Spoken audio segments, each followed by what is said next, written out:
What's up, everybody? My name is Shannon, and I am still waiting for my Satyr, and today we are talking about A World Without You by Beth Revis. So the entire reason I picked up this book is because Beth Revis is a Star Wars author. She has written Rebel Rising, which is a book all about Jyn Erso, and then also there's this little review here at the top from another author. Her name is Alexandra Bracken, and she is also a Star Wars author, so I didn't even care what this book was about, but I wanted to read it. So, A World Without You is dealing with mental health issues. This is a book about a boy named Bo who goes to a school for kids with exceptional needs. And this book is entirely him dealing with the fact that his girlfriend, Sophia, is dead.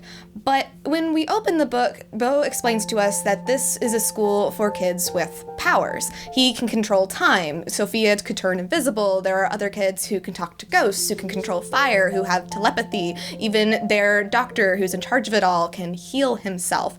And he feels extreme guilt over the fact that Sophia is gone because he believes that she's not actually dead, but he trapped her in the past. And if he can just get a better grip on his powers, he can bring her back. And the whole time I was reading this book, I was really frustrated at the beginning because we are so much in Bo's mind, and you know that that's not necessarily true, but sometimes you kind of feel like it might be, and the way that he's thinking about things just doesn't seem right. But that's kind of the point. As the book goes on, you really find out that Bo is a kid who is dealing with extreme guilt over the fact that his girlfriend is gone. He is dealing with delusions of grandeur. He's a little bit schizophrenic. He has breaks with reality, and I think Beth Revis does this amazing job of illustrating what it might be like to be like that. He loses time. He has these moments where he feels like his family doesn't really see him, and maybe he's not really there. Maybe he's a ghost. And to then cut to his sister's perspective and to see how she views things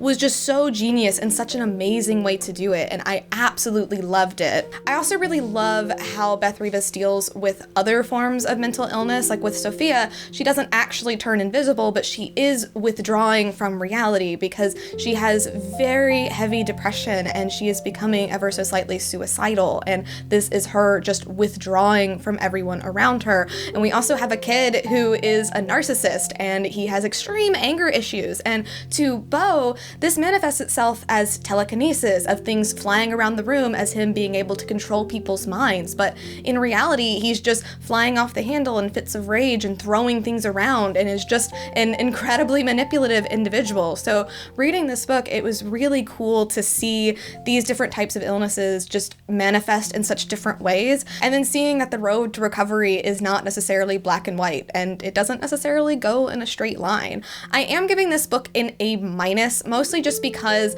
the beginning was a little bit too frustrating. I feel like we could have had more cuts to the sister or just something like that, and then I also feel like the ending needed more room to breathe, as is the epilogue kind of rushes up at you, and I feel like there's a lot of things that we missed. It just kind of came out of nowhere, and I'm like, okay, obviously that's where we were going, but I wish we could have seen a little bit more of how we got there. Regardless, I still really recommend this book. It's very heavy, especially once you start really getting into it about halfway through the book. It is very, very heavy, and if any of these things are triggering to you, obviously please use extreme caution when approaching books like this. But I do think if you're trying to get a handle on mental illness or what it could look like in others, or if there's just things that you don't understand or you want your questions answered, this book does it in a really beautiful way, and I think Beth Revis has painted a really beautiful metaphor with how she explains it in this book. So, A- for me, definitely recommend you check it out. But anyway, thank you so much for watching this video. If you liked it, be sure to hit that like button down below, and don't forget to subscribe so you can talk books with me every week. That is everything got for today, and I'll see you guys next time. Bye!